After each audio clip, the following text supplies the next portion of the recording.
ओम शान्ति। आज 26 तारिकको बाणी छ 26/3/2021 सालमा बाबा बताउनुहुन्छ, मीठे बच्चे, सबसे बड़ी बीमारी देह अभिमान की है। इससे ही डाउनफल हुआ है, इसलिए अब देही अभिमानी बनो। सबैभन्दा ठुलो बिमारी देह अभिमानको हो, त्यसबाट नै तिम्रो कृतिकला भयो। अब देही अभिमानी बन। प्रश्न, तुम बच्चों की कर्मातीत अवस्था कब होगी? उत्तर, जब योग बल से कर्म भोग पर विजय प्राप्त करेंगे, पूरा देही अभिमानी बनेंगे। यह देह अभिमान का ही रोग सबसे बड़ा है। इससे दुनिया पतित बनी हुई है। देही अभिमानी बनो तो वह खुशी होगी, वह नशा रहे, चलन भी सुधरे। गीत, रात के राही थक मत जाना, सुबह की मंजिल दूर नहीं। ओम शांति। राय का अर्थ तो बच्चों ने सुना और तो कोई समझा नहीं सकते सिवाय तुम ब्रह्मा मुख वंशावली ब्राह्मण के। तुम जो देवी देवता थे तो मनुष्य, परंतु सीरत तुम्हारी बहुत अच्छी थी। तुम सर्वगुण संपन्न, स्वरकला संपूर्ण थे। तुम विश्व के मालिक थे। हीरे जैसे से कौड़ी जैसे कैसे बने, यह कोई मनुष्य नहीं जानते। तुमने भी नंबरवार पुरुषार्थ अनुसार पलटा खाया है, परिवर्तन हुए हैं। अभी तुम देवता बने नहीं हो, रिजुविनेट हो रहे हो। कोई थोड़ा बदलते हैं, कोई 5%, कोई 10%। सीरत बदलती जाती है। दुनिया को यह पता ही नहीं कि भारत ही हेबिन था। कहते भी है क्राइस्ट से 3000 वर्ष पहले भारत में देवी देवता थे। उनमें ऐसे गुण थे जो उनको भगवान भगवती कहते थे। अभी तो वह गुण नहीं है, मनुष्य की समझ में नहीं आता। भारत जो इतना साहूकार था, उनका फिर डाउनफॉल कैसे हुआ, वह भी बाबा बैठ कर के समझाते हैं। तुम ही समझा सकते हो जिनकी सूरत सुधरी हुई है। बाबा कहते हैं, तुम बच्चे देवी देवता थे, अभी आत्माभिमानी थे। फिर जब रावण राज्य शुरू हुआ तो देह अभिमानी बन पड़े हो। यह देह अभिमान ही की सबसे बड़ी बीमारी तुमको लगी पड़ी है। तुम सतयुग में तुम आत्माभिमानी थे, बहुत सुखी थे। किसने तुमको ऐसा बनाया, यह कोई नहीं जानते हैं। बाबा बैठ करके समझाते हैं, तुम्हारा डाउनफॉल क्यों हुआ है, अपने धर्म को भूल गए हो। भारत नॉर्थ बाटापेनी बन गया है, उनका मूल कारण देह अभिमान है। यह भी ड्रामा बना हुआ है। मनुष्य यह नहीं जानते कि भारत इतना साहूकार था, फिर कैसे गरीब बना। हम आदि सनातन देवी देवता धर्म के थे, फिर हम कैसे धर्म भ्रष्ट कर्म भ्रष्ट बन पड़े। बाबा समझाते हैं, रावण राज्य शुरू होने से तुम देह अभिमानी बने तो तुम्हारा यह हाल हो गया। सीढ़ी में भी दिखाते हैं कैसे डाउनफॉल हुआ। बर्थ नॉट अ पेनी का भी मुख्य कारण देह अभिमान है। यह बाबा बैठ कर के समझाते हैं। शास्त्रों में कल्प की आयु लाखों वर्ष लगा दी है। आजकल समझदार ही क्रिश्चियन लोग वह भी कहते हैं क्राइस्ट से 3000 वर्ष पहले पैराडाइज था।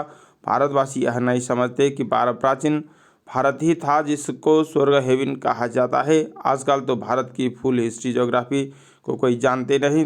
थोड़े बच्चों में थोड़ा ज्ञान का तो अभिमान आ जाता है, समझते हैं हमारे जैसा कोई नहीं। बाबा समझाते हैं भारत की ऐसी दुर्दशा क्यों हुई।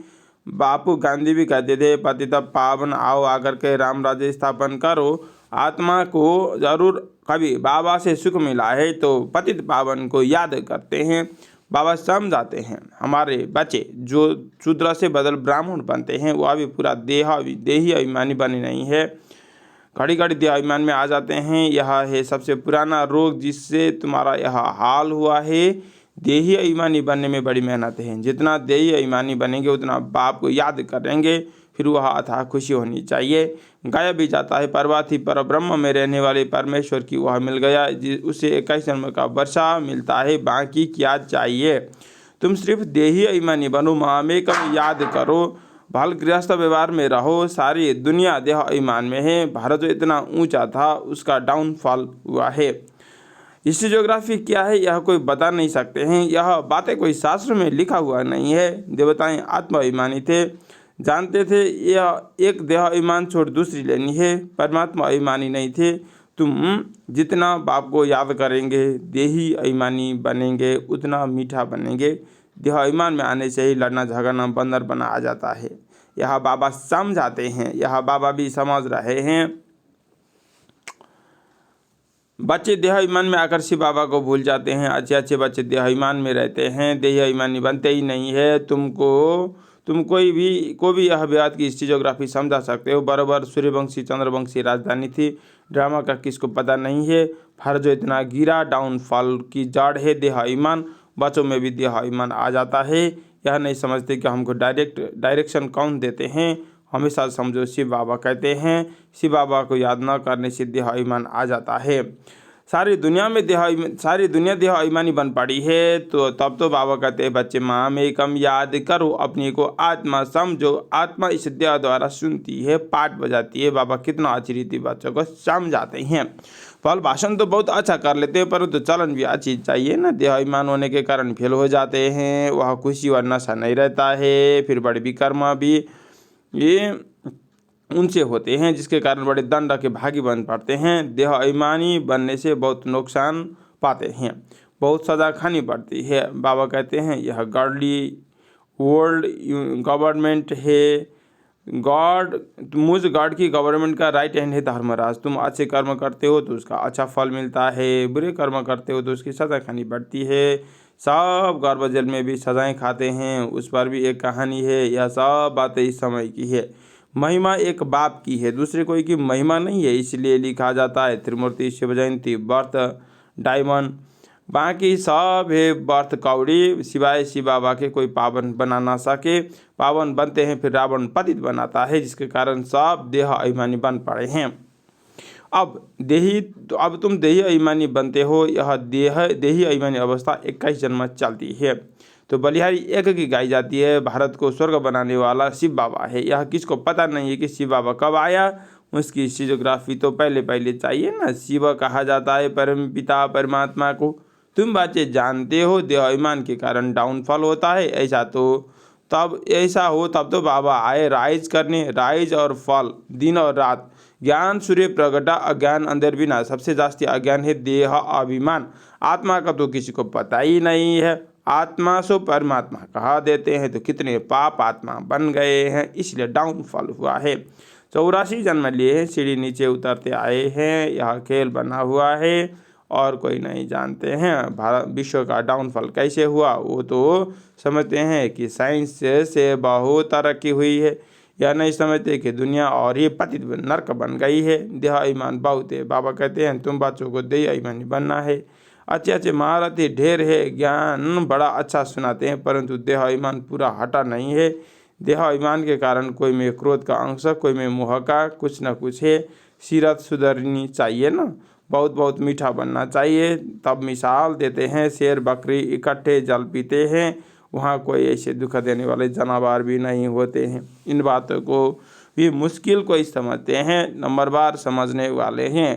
कर्म भोग निकल जाएं, कर्मातीत अवस्था हो जाएं, यह मुश्किल होती है। बहुत देह अभिमान में आते हैं, पता नहीं पड़ता है हमको यह मत कौन देते हैं। श्रीमत श्री कृष्ण के द्वारा कैसे मिलेगी। शिव बाबा कहते हैं इनके बिगड़ श्रीमत कैसे दूंगा। स्थायी रथ हमारा यह है। देह अभिमान में आकर उल्टे सुल्टे कार्य करके मुफ्त अपनी बर्बादी मत करो, नहीं तो नतीजा क्या होगा। बहुत कम पद पाएंगे, पढ़े के आगे अनपढ़े भारी ढोएंगे। बहुत कहते हैं भारत की हिस्ट्री ज्योग्राफी जो फुल होनी चाहिए सो नहीं है, तो उनको समझाना पड़े, तुम्हारे सिवाय कोई समझा ना सके। परंतु देह अभिमानी स्थिति चाहिए, वही ऊंचा पद पा सकते हैं। अभी तो कर्मातीत अवस्था किसकी हुई नहीं है। बाबा के ऊपर तो बहुत झंझट है, कितने फिक्रात रहती है। भल समझते हैं कि सब ड्रामा अनुसार होता है, फिर भी समझ आने के लिए युक्तियाँ तो रटनी पड़ती है ना। इसीलिए बाबा कहते हैं तुम जास्ती देह अभिमानी बन सकते हो। तुम्हारे ऊपर कोई बोझा नहीं है, बाप पर तो बोझा है। हेड तो यह है ना, पर्दा पिता ब्रह्मा, परंतु यह किसी को पता नहीं है कि इनमें शिव बाबा बैठे हैं। तुम्हारे में भी कोई मुश्किल इस निश्चय में रहते हैं। यह वर्ल्ड की हिस्ट्री ज्योग्राफी जाननी चाहिए ना। भारत में स्वर्ग कब था, फिर कहाँ गया, कैसे डाउनफॉल हुआ, यह किसी को पता नहीं है।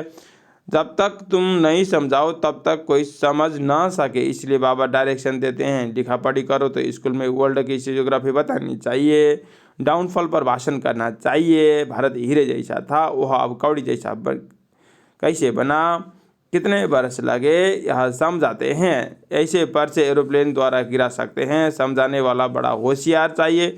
गवर्नमेंट भी चाहती है, तो गवर्नमेंट का यह हाल विज्ञान भवन जो दिल्ली में है वहाँ सबको बुलाना चाहिए, अखबार में भी डालना चाहिए, कार्ड भी सबको भेज दो। हम आपको सारे वर्ल्ड की ज्योग्राफी आदि से अंत तक समझाते हैं। आप आएंगे जाएंगे, पैसे की तो कोई बातें नहीं है। समझो हमको कोई मिला, भेंट करते हैं तो हम ले नहीं सकते, सर्विस करने के लिए काम में लाएंगे, बाकी हम नहीं ले सकते। बाप कहते हैं मैं तुमसे दान लेकर क्या करूँगा जो फिर भर कर देना पड़े, मैं पक्का सर्राफ हूँ।